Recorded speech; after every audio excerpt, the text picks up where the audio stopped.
અરવલ્લી જિલ્લાના બાયડ તાલુકાના પૂર્વ જીઆરડી જવાને પોલીસ સામે ગંભીર આરોપ કર્યા છે, જેના જ કારણે અરવલ્લી પોલીસ બેડામાં ખળબળાટ મચી ગયો છે।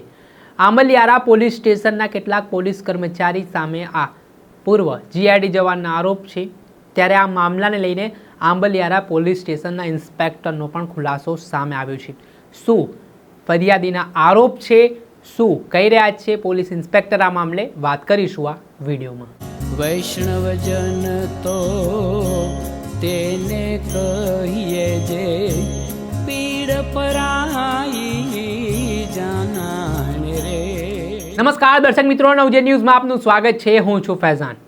અરવલ્લી જિલ્લાના બાયડ તાલુકાના પૂર્વ જીઆરડી જવાને આંબલિયારા પોલીસ સામે ગંભીર આરોપ કર્યા છે, જેના જ કારણે પોલીસ બેડામાં ખળબળાટ મચી ગયો છે।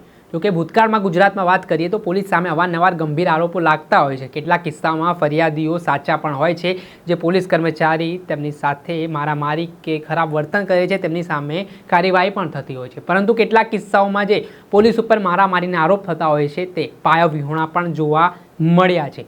પરંતુ વાત કરીએ તો પૂર્વ જીઆરડી જવાન જેમનું નામ છે રાહુલ કુમાર સોલંકી, તે પોતે પ્રોહિબિશનના આરોપી હોવાની વાત સામે આવી છે।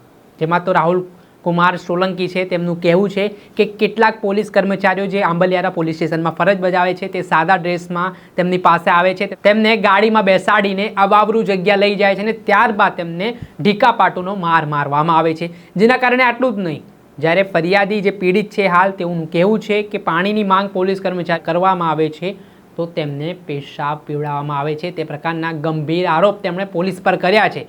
ત્યારે પહેલાં તો જે પીડિત છે તેમનું નિવેદન સામે આવ્યું છે। નિવેદનમાં તેમણે શું આરોપો કર્યા છે અને તેમણે શું વાત કહી છે તે સાંભળી લો। મારું નામ રાહુલ કુમાર રૂપસિંહ સોલંકી, ગામ બીબીની વાવ, તાલુકો બાયડ, જિલ્લો અરવલ્લી। મને પોલીસવાળા લઈ ગયા, સાદી ગાડીમાં આવ્યા હતા અને સાદા ડ્રેસમાં હતા। પછી અમાગઢ જતા જતા એમને મને માથાના ભાગે દંડો માર્યો હતો।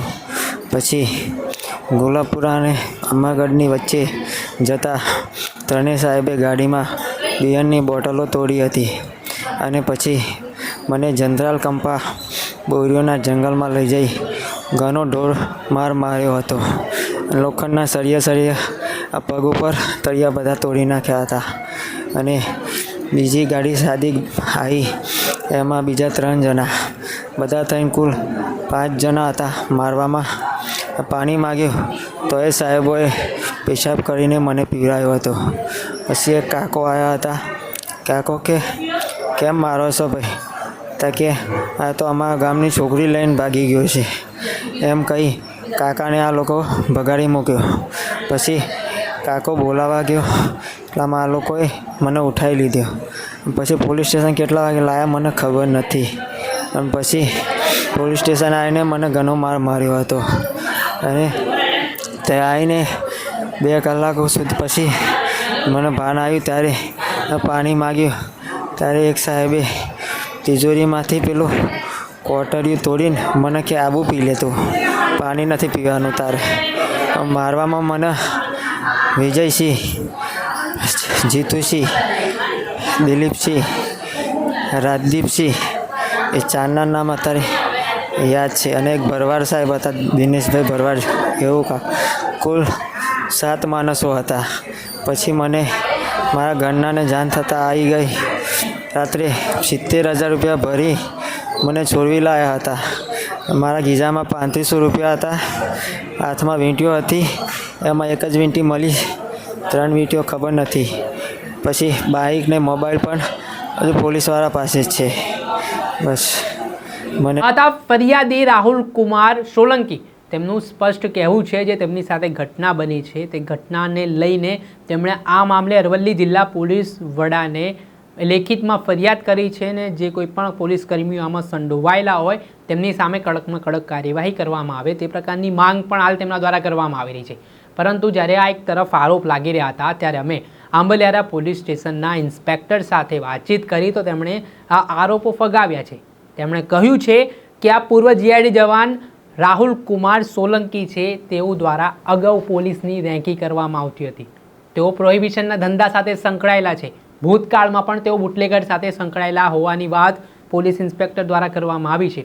જ્યારે 15 જેટલી તેમની પાસેથી દારૂની બોટલો ઝડપાઈ છે તો પોલીસને દબાવવા માટે એક સ્ટોરી ઘડવામાં આવી છે અને પોલીસ કર્મચારીઓને આ ફસાવવા માટેનું કાવતરું કરવામાં આવ્યું હોવાની વાત પોલીસ ઇન્સ્પેક્ટર દ્વારા કરવામાં આવી છે.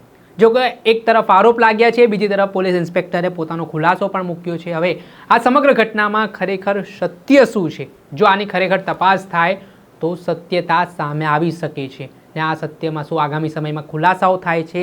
અરવલ્લી જિલ્લા પોલીસ વડા છે તે બંને પક્ષને સાંભળીને શું કાર્યવાહી કરે છે તે જોવું રહ્યું. દર્શક મિત્રો, અત્યાર સુધીમાં બસ આટલું. આવા નવા વિડીયો સાથે આપણે માહિતગાર કરતા રહીશું. એટલે નવજીવન ન્યૂઝની ચેનલને આપ લાઇક કરી લો, સબસ્ક્રાઇબ કરી લો અને શેર કરવાનું ભૂલતા નહીં. તો તેને કહીએ જે પીડ પરા